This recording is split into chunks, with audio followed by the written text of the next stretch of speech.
Welcome friends, મારી YouTube ચેનલમાં તમારું હાર્દિક સ્વાગત છે. ગણિત ધોરણ 9ના અગાઉના 2 વિડીયોઝ તમે આશા રાખો કે જોયા હશે. જો ના જોયા તો જોઈ લેજો, તો લાઇન ટુ લાઇન જે વિડીયોઝ આવે એમાં નોલેજ તમને ખ્યાલ આવે. આજે અગત્યના દાખલાઓ આપણે લઈશું સંખ્યા પદ્ધતિ ચેપ્ટર 1ના. એમાં કેટલાક મહત્વના પોઈન્ટ્સ પહેલા જોઈએ જે દાખલા માટે જરૂરી છે. બહુ કોમન છે, તમને આવડતા જ હશે. તો એમાં પહેલું છે કેટલાક મહત્વના પોઈન્ટ્સમાં મિશ્રમાંથી સાદા સ્વરૂપે ફેરવો. તો મિશ્ર સ્વરૂપ આ બધા લખ્યા છે, આની અંદરથી તમારે સાદા સ્વરૂપમાં ફેરવવાના. કઈ રીતે ફેરવશો? તો આ રીતે આપ્યું હોય 12.1/3, ત્યારે તમારે અહીંયા ગુણાકાર કરીને આમાં ઉમેરી દેવાના. 12 તરી 36 ને 1 37, છેદમાં 3 એમને એમ જ. અહીંયા એવી રીતે 14 તરી 42, 42 ને 2 44 ભાગ્યા 3. એ રીતે 22 દુ 44, 44 45 46 47 ભાગ્યા 2. યાદ છે ને? અહીંયા 22 44, 44 માં 3 ઉમેરો તો 47. બરાબર. આ નોર્મલ પોઈન્ટ છે, પણ જો કોઈ વિદ્યાર્થીના ના ફાવતા હોય તો ધ્યાનમાં લેવા જરૂરી છે. હવે સંખ્યા નોર્મલ ભાગાકાર માટે તમને નોર્મલ આપી હશે કે મને કે 3, તો 3 નો તમે કઈ રીતે લખી શકો? નોર્મલી લખી શકાય આ રીતે 3.000000 આ રીતે લખી શકાય. એનો અર્થ 3 જ થાય. પોઈન્ટ પછી ગમે એટલા શૂન્ય લગાવો પણ કોઈ ફેર પડે નહીં, 3 ના 3 જ કહેવાય. એટલે 24 ના ડાયરેક્ટ આવી જાય 24.000, તો આ 24 જ છે. 325.000. આ પોઈન્ટ પછી શૂન્ય મૂકવાથી આના અંદર કોઈ ફેર નહીં પડે. માત્ર ભાગાકાર માટે આપણે આ સ્વરૂપે દર્શાવવા પડશે. એના પછી અગત્યનો એક પોઈન્ટ છે સમયીકરણ. તો વ્યાખ્યા સ્વરૂપે યાદ રાખો એના કરતાં આ રીતે યાદ રાખો તો સહેલાઈથી યાદ રહેશે. જો શક્ય હોય તો અસમય સંખ્યાને બીજી યોગ્ય અસમય સંખ્યા સાથે ગુણવાનું, અને ગુણ્યા પછી જો આપણને સમય સંખ્યા મળતી હોય તો સમીકરણ થઈ જાય. બરાબર, એને સમીકરણ કહી શકાય. અસમય સંખ્યા ઓલરેડી આપણી પાસે છે, તો એને એવી યોગ્ય અસમય સંખ્યા સાથે ગુણો કે જેથી આપણને જવાબ કેવો મળે એની સમય સંખ્યા, જો શક્ય હોય તો આને શું કહેવાય? સમીકરણ કહેવાય. નેક્સ્ટ છે દશાંશ સ્વરૂપે લખી અભિવ્યક્તિનો પ્રકાર જણાવો. કયા પ્રકારની અભિવ્યક્તિ છે એ જાણવાનું મિત્રો. તો આ જોઈએ એના પહેલા એક પોઈન્ટ તમને સમજાવી દઉં કે જો કોઈ વારંવાર જવાબમાં સંખ્યા રિપીટ થતી જ હોય, શેષ એની એ વધતી જ જતી હોય, તો એ અનંત અનાવૃત છે. અને જો એક્ઝેક્ટ જવાબ મળી જતો હોય, તમને શેષ શૂન્ય મળી જતી હોય નીચે, અને જવાબ એક્ઝેક્ટ મળતો હોય, તો એ શાંત કહેવાય. બરાબર. 2 પ્રકારના દાખલા તમારે વધારે પૂછાય છે. એમાં એક્ઝામ્પલ એક જોઈએ, 1/11 અથવા 1/11. બરાબર. તો અહીંયા આગળ 1/11. હવે આ પોઈન્ટ વાળા દાખલા લગભગ છોકરાઓને ઓછા ફાવતા હોય છે. ખૂબ ધ્યાન આપજો. અહીંયા હમણાં જ મેં તમને શીખવાડ્યું એમ કે 1 હોય તો 1 ને 1.0000 એમ લખી શકાય. તો આપણે ટેમ્પરરી આ 4 0 લખ્યા છે અહીંયા આગળ, 1.0000. પણ આનો કોઈ મતલબ નહીં, 1 ના 1 જ કહેવાય. બરાબર. તો 11 નો વિચારો, 11 ના ઘડિયામાં 1 તો આવે નહીં, તો શૂન્ય મૂકી દીધા. પોઈન્ટ પછી આપણા શૂન્ય જે હતો એ રેગ્યુલર એટલે 10 થયા. તો 11 ના ઘડિયામાં 10 પણ ના આવે, એટલે ભાગ ચાલતો નહીં, એટલે પાછો શૂન્ય આવ્યો. ફરીથી પાછો એક શૂન્ય લીધો કામ માટે, એટલે 100 લીધા આપણે. તો 11 9 99. 100 માંથી 99 જાય તો 1. આ મીંડું પાછું ઉતાર્યું એટલે 10 થશે. યાદ રાખજો, મેં ભેગું લખ્યું છે અહીંયા, એક જ મીંડું ઉતાર્યું છે પહેલા. તો 10 થયા. તો 11 ના ઘડિયામાં 10 ના આવત, પાછું શૂન્ય આવ્યું. પાછું મીંડું ઉતાર્યું એટલે 100 થયા. તો 11 9 99. 100 માંથી 99 જાય તો 1. આ રીતે વધતું જશે આગળ. જુઓ 0.090909 એટલે 090909 એ રીતે થતું રહેશે. ઇઝ ઇક્વલ ટુ માટે 1/11 બરાબર શું થશે? 0.09. તો આના આ રીતે દર્શાવવાનું કારણ શું કે આ એવું સૂચવે છે કે 0.09 એટલે 0.09 આગળ વધી જાય છે, એટલે અનંત અનાવૃત કહી શકાય. આના પ્રકાર આનો અનંત અનાવૃત.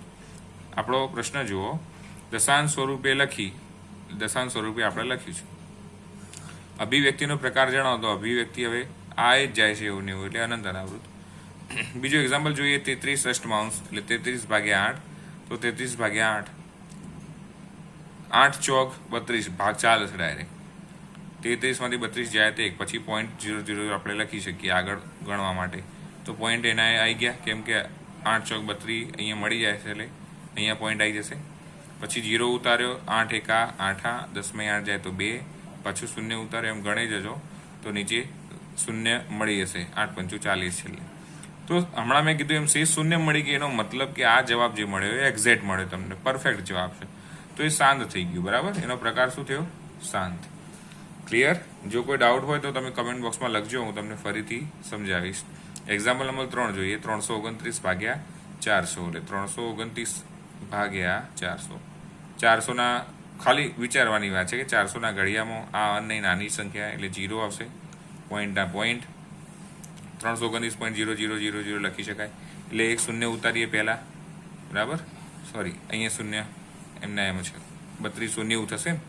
આ 0ના ભાગમાં લઈએ આપણે, આ કામમાં લઈએ. આ 4 સંખ્યા, કેમ કે 3 સંખ્યા તો આનાથી નાની છે, એટલે 4 સંખ્યા લીધી એટલે 3290 થયા, બરાબર. તો 3290 ની જોડેની સંખ્યા કોઈ વિચારો કે 4 × 8 = 32, ખ્યાલ આવ્યો? 32 ની જોડે 4 × 8 = 32, તો અહીંયા ડબલ 0 જોડી દીધા. 4 × 8 = 32, 3290 માંથી 3200 બાદ કરો એટલે 90 વધશે. પછી એક 0 ઉતારી તો 4 × 2 = 8 એટલે 800. એ જ રીતે અહીંયા આગળ 9 માંથી 8 જાય તો 1, 2 0 એમના એમ જ, ઉપરથી એક 0 ઉતાર્યું બીજું, તો પાછું 4 × 2 = 8, 800. 4 તારી 12 એટલે 1200 વધી જાય, એટલે 4 × 2 = 800 લીધા આપણે, પાછા 2000 વધ્યા. પછી 4 × 5 = 20, 2000, બરાબર. 0 મળી ગયા આપણને અહીંયા આગળ. તો 0.8225 આ તમારો જવાબ છે. અને એની પ્રકૃતિ કઈ થઈ? પરફેક્ટ જવાબ મળ્યો, આગળ કઈ વધતું નહીં, બસ આટલું શેષ 0 મળી જાય તો એ પ્રકાર શાંત. Next example 2/11, 2/11. હવે આ તમે જાતે ગણી શકો છો. જો ગણજો, આ તમારા હોમવર્ક ટાઈપનું ગણું છું હું. જો ના ખ્યાલ આવો તો પૂછજો. P/Q સ્વરૂપે દર્શાવો. P/Q અથવા P/Q અથવા P/Q સ્વરૂપે દર્શાવો. 0.001, બરાબર. આ વસ્તુ કેમ દોરી છે ઉપર તમને ખ્યાલ આવી જવી જોઈએ કે આનો મતલબ કે આગળ ચાલે જ જાય છે સંખ્યા. હાલ જ આપણે આની અંદર ચેક કર્યું, અનંત અનામૃત છે એના માટે. તો ધારો કે x બરાબર 0.001 બરાબર આ રીતે લખેલું છે. આ જે સંખ્યા તમને આપી હોય ધારી લેવાની. અગાઉ પણ આપણે 100x વાળો દાખલો જોયો તો x બરાબર આપણે ધારી લીધી, જે તે સંખ્યા જે આપી હોય એને ધારી જ લેવાના. તો x બરાબર શું થયું? 0.001 001 001. આ સંખ્યા વારંવાર આવો એટલે જ આ રીતે દર્શાવી છે. તો આના બંને બાજુ આપણે ગુણી લઈએ. x બરાબર આટલા છે, તો 1000x બરાબર, તો 1000 વડે તમે ગુણશો તો અહીંયા આગળ પોઈન્ટ ખસી જશે 3, 1, 2 અને 3 દશાંશ, બરાબર. 1, 2 અને 3, તો 1 પોઈન્ટ થઈ ગયો ને. તો 1.001 001 001, બરાબર. આવી રીતે થઈ જશે સંખ્યા. બંને બાજુ ગુણ્યા છે એટલે 1000x, આ x ના અંગાથી ગુણો 1000 એટલે 1000x, આની અંગાથી 1000 ગુણો એટલે 1.001 એવું થઈ જશે. અહીં ખસી જશે 3 મીંડા એટલે 3 બાજુ કરશો. ગયા દાખલામાં આપણે 2 ખસતા હતા, બરાબર. તો અહીંયા આગળ પેલા અગાઉના દાખલા જેવી રીતે એકડો અલગ લઈ લીધો આપણે, તો 1 અલગ લઈ લીધો, 1 વત્તા અહીં શું 1 લઈ લીધો એટલે 0. આ એની એ સંખ્યા અનંત છે.